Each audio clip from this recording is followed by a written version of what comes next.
वियोग में तू जरेला कि ना।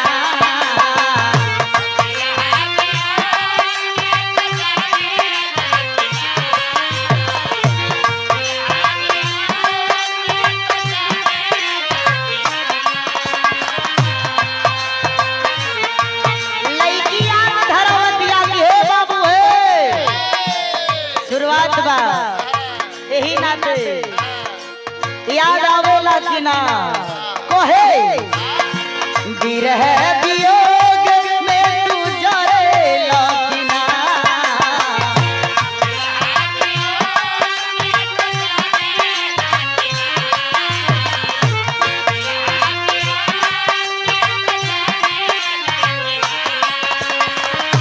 विरह वियोग में तू जरेला कि ना।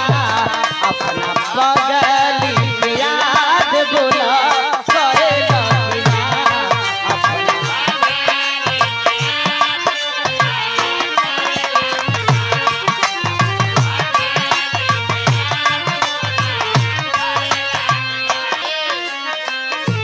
विरह वियोग में तू जरेला कि ना।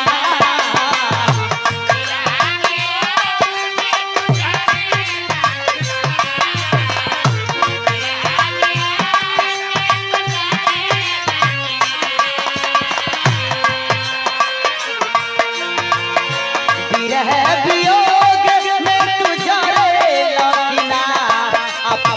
पगली के याद बोला करेला कि ना।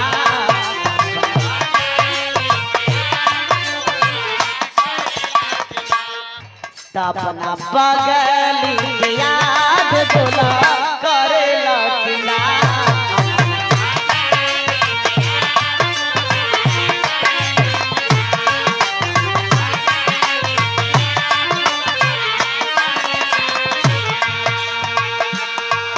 गीत रहा माई के दरबार में बिटिया जाके दोनों हाथ जोड़ के मतारी से कहत रही कि ए माई रोज आवेलू हो मतारी गवावेलू रोज भैया सीसी न दम नेपाल से आई रही जा बड़ा दूरी तय कैले है जा। यहाँ जब गाना में हम आनंद ना बरसा पावल जाई एक ना पब्लिक के बीच में प्यार ना छिटक पावल जाई तो 350 के दूरी हम नैला के कोनो मतलब नहीं है।